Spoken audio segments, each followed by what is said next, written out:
Have you ever heard the expression, a deer in the headlights? Well, we know some people that do qualify, but in this case, this has to do with animals and your vehicle and the damage and how to avoid them. If you want to hear more, stay right with us.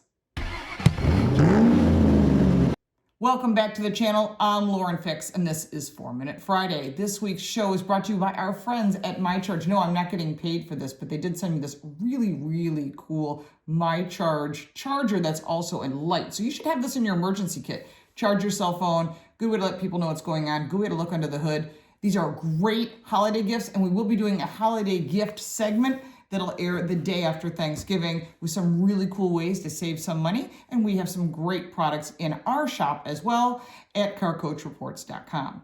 Let's put 4 minutes on the clock. This week's subject is one that is near and dear to my heart. It is a deer in the headlights. Now, I know a lot of people that are a deer in the headlights, and somehow I know you know a lot of people that have deer in the headlights. But those people are a whole other subject. This is real animals and real cars on the road. And every year I hear stories. I had a friend of mine who was putting their Corvette away, and then while they were heading to the storage facility, a buck decided to jump over their vehicle and scratch the paint.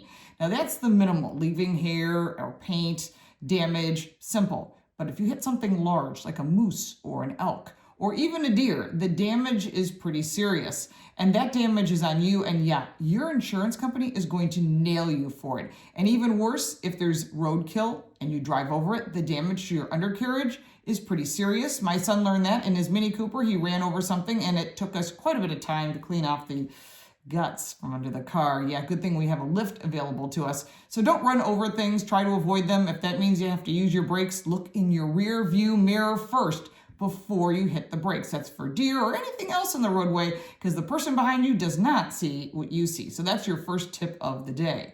So the first thing is slow down.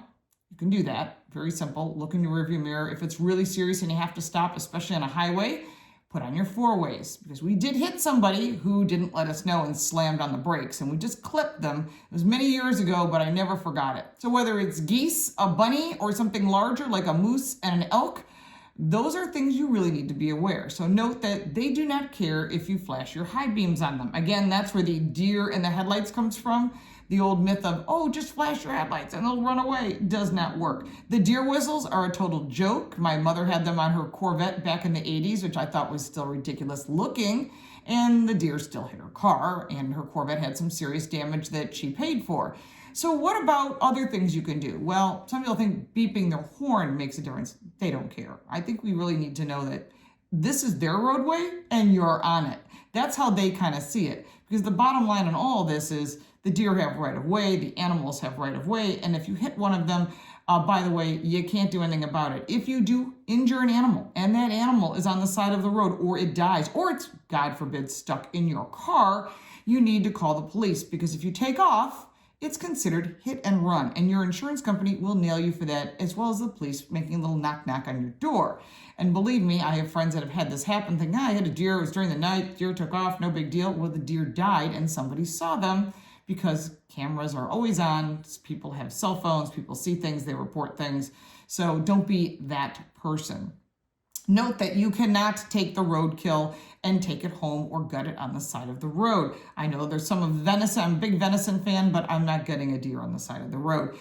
Only states that allow for that are Alaska, and that's only if you have a permit, and there's all kinds of regulations in the state of Alabama. I think there's a few other states. Again, know your regulations before you try to do something that's stupid. I don't think I want to hit it with my car and then take it home and eat it. I don't know. If you do, write the comments down below. Another important thing to note is that animals run in herds, especially deer. So if you see one cross the street, be patient. There's probably 2 or 3 behind it. And I also note that if an animal gets stuck in your vehicle, I had a friend who was driving his Mustang, a late model Mustang, down a back road. A buck jumped over the vehicle, but its hoof got stuck through the windshield and got stuck in the headrest. It was a bloody, disgusting mess. He had to get out of the vehicle and call the police. The animal was actually able to be saved and let go. I don't know if I'd want to be around for that. It was really gross, and he said he actually had to sell the vehicle because it was full of blood and totally gross. Sorry to gross you out. I hope you're not eating breakfast or lunch or dinner while you're watching this 4 Minute Friday. However, the bottom line is I want to let people know that there are a lot of insurance regulations around animals and cars. So be sure to slow down, let them have right of way. Don't be foolish and try to beat them across the street or hit one of them, figure what the heck. That's why we need to focus on the roadway and not on every other distraction we have. So this happens everywhere across the country. I'm sure I've missed a ton of different animals. I'm curious what animals you've seen cross the road besides fox and coyotes and all that. Note that they are everywhere, and as there's more and more homes being built, their homes are being disturbed, so they're coming into your yard, they're eating your plants and branches and so forth. So if you have any tips on that, you can put that down below as well. I'd love to hear your stories. You all have amazing stories about animals and vehicles. And hey, I've even seen a race car get hit by a bunny, hit the Mazda square into the lug nut area, flip the car on a racetrack. So anything is possible. Don't think that a little bunny's not going to make a difference one way or the other. It does. And I know those of you that are animal lovers don't want to see anything get injured, but you know what? You have to start making decisions, and sometimes those bad things happen. So I'd love your comments down below. We have just driven some pretty awesome cars, a brand new Shelby, the brand new Corvette, the brand new Hyundai Sonata. We'll be at the LA Auto Show doing a live feed starting Sunday night with the Mustang Mach-E. That is an electric SUV. Don't even ask my opinion. I don't like the word Mustang, use Mach-E, but there's a lot of interesting things coming out of the LA Auto Show. We'll also be calling the North American Car, Truck, and Utility Vehicle finalists. That'll be Wednesday morning. Hopefully you'll give me your input on that. We'll put that up live as well.